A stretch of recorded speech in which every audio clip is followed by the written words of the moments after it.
Krásný dobrý den všem, vítejte u tabule. A beautiful day to everybody. Welcome to the lesson by the board. In today's video we are going to have a look at the topic which is similar. It's related to the last week's topic. In the last 2 weeks we talked about se and si, and today we will look at words ses and sis. As I mentioned, these words are closely related to se and si, and you can actually see them hiding here, and I'm going to show you how they are related. We are going to start by looking at these two sentences to introduce this topic. Kdy ses narodil? Kdy ses narodil means when were you born? Or co by si přála k narozeninám? What would you wish for your birthday? Co by si přála k narozeninám? You have ses and sis. Now let's have a look at how this happened. The first question is in past tense. You can see narodil and the L ending. Ses. You might remember from the previous topic that verb to be born is narodit se. Narodit se is a reflexive verb. So we know this question is in past tense. The verb infinitive is narodit se. And then all that's left to know about this question is who are we asking? What is the pronoun? It is ty.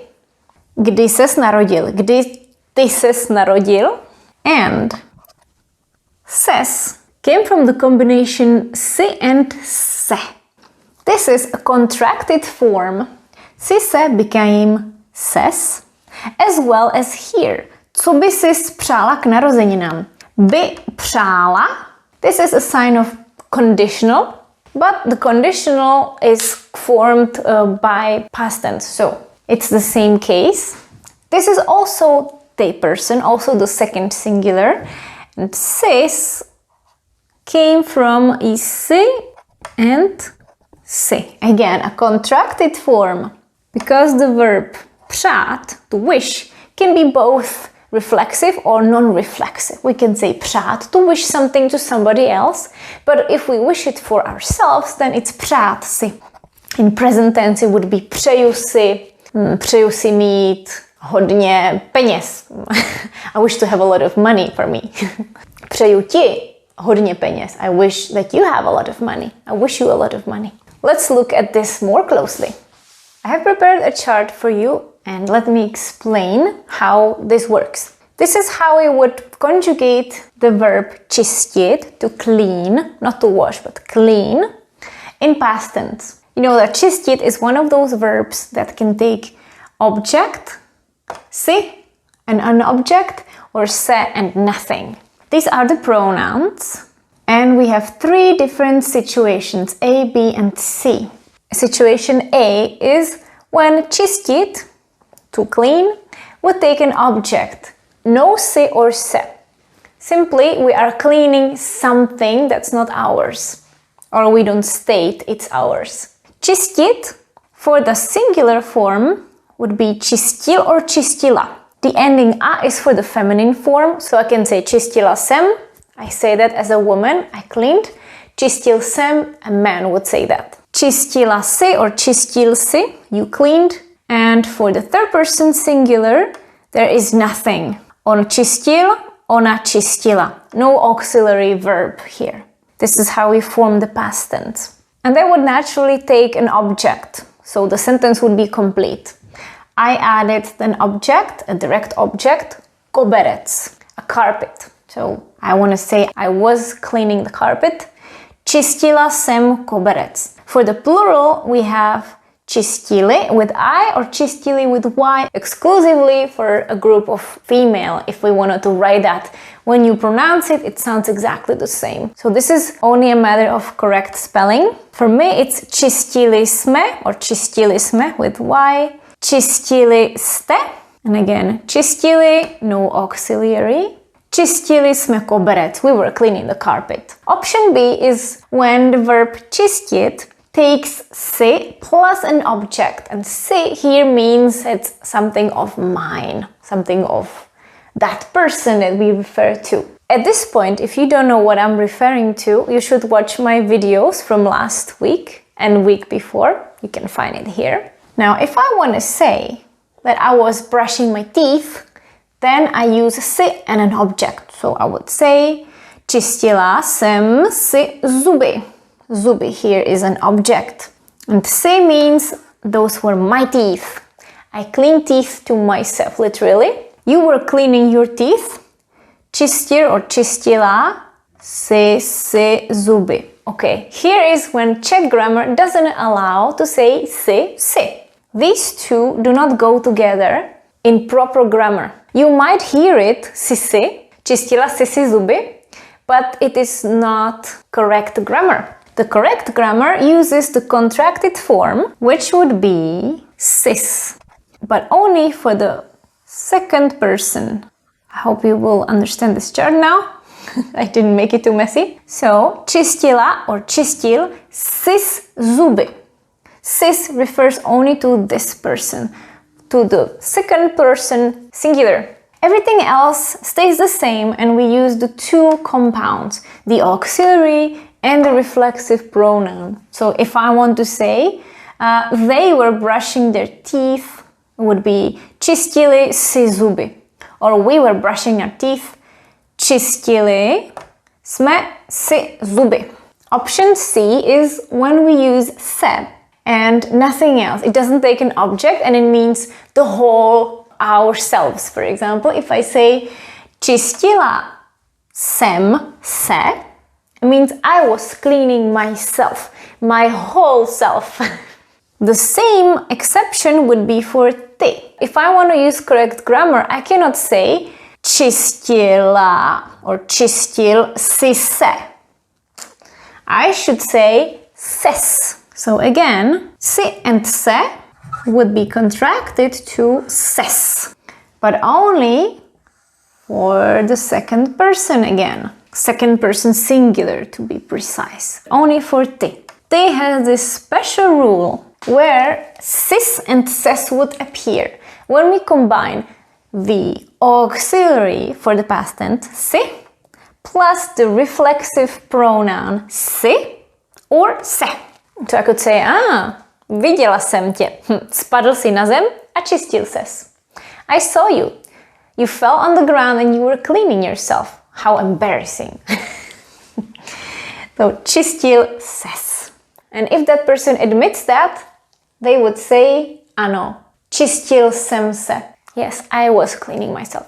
Čistil jsem se. There is not a way to contract this form, only si. So remember, sis, ses. This is all there is. Now let's have a look at some more examples. I've written 10 sentences into 2 columns. Let me tell you why I separated it into 2 columns. It's about word order. Se, si, and all the other auxiliary verbs and short pronouns, they all belong to this category called second position. It means they don't carry the main meaning and they move around. On the left side, we have verb followed by ses or sis. On the right side, we have the inverted order when we have ses and sis first and a verb. I will explain that shortly. All these examples are for past tense, but as I mentioned before, this would also apply for the conditional, but I will not mix it with conditional. Most of them are questions, but of course it doesn't have to be question. It's just that commonly when we refer to the person, it's often a question. I'll use the blue marker for ses and the green marker for sis. And hopefully I will not confuse it. Okay, jdeme na to.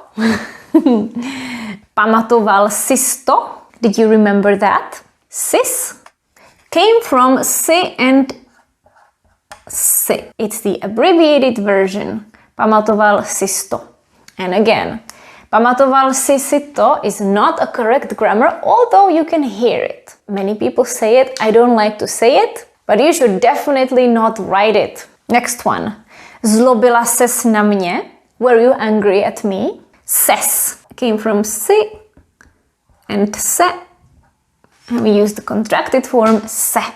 And again, this is not possible. Incorrect grammar. Naučila ses říkat ne. You learned to say no. Naučila si se říkat ne. The contracted ses. The verb is naučit se, to learn, as well as here we had zlobit se, pamatovat si. Bál se z prohry. You were afraid of losing. Again, ses. The verb is bát se, to be afraid. This is one of those obligatory reflexive verbs where you just have to learn that it's bát se. It's not possible to say bát. Myslel sis, že nic nepoznám. You thought I wouldn't recognize anything, or I wouldn't notice anything. Myslel sis. Myslet si. This would be one of those optional ones where we can say myslet si when we want to emphasize we thought that it was our own opinion. So you thought for yourself that I wouldn't notice anything. So here is where we are starting the sentence with the verb. As you can see, there is always a verb at the beginning and there's nothing else. Here is where the auxiliary, sis or ses in this case, would come as the second position. Here it's the other way around. When you look at the beginning of each sentence, there is no verb at the beginning. We have na co, kdy, jak. The verb is after ses or sis. So that's the rule not only for sis and ses, but all these little parts of sentence that fall into the second position category. Na co ses ptal? What were you asking about? The verb is ptát se and the auxiliary si. So na co si se ptal, na co ses ptal.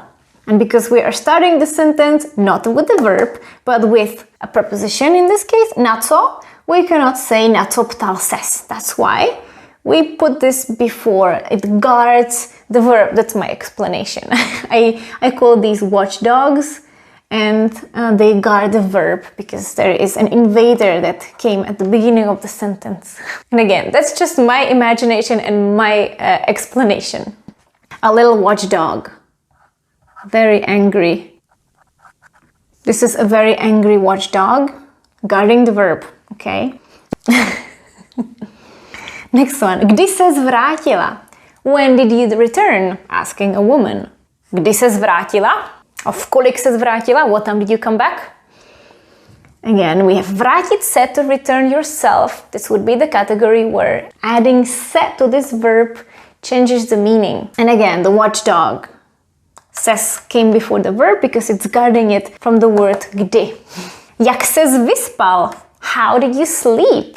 My favorite question. Jak ses vyspal? Jak ses vyspala? Vyspat se means to sleep, and it's a perfective verb. We are talking about an outcome, a result of our sleep. How was the result of your sleep? How did you sleep? Jak ses měla? The verb mít se, to have yourself, or when we speak about our state, how we are feeling. And this is a really handy sentence, very handy question when somebody comes back from a trip. We could ask, a jak ses měl? Jak ses měla? How did you enjoy it? Literally, how were you on that trip? How did you feel? Was it good? If somebody uses mít se in past tense, it means we are asking, how did you feel there when you went there? A very common question. In English we ask, how was your weekend? In Czech, the best way, the most natural way would be, jak ses měla o víkendu? Jak ses měl o víkendu? How were you during the weekend? How did you feel during the weekend? So, jak ses měla? From mít se, and the last one, co sis dal dobrého? A colleague or a friend came from lunch and you asked them, a co sis dal dobrého? What did you have? What good thing did you have?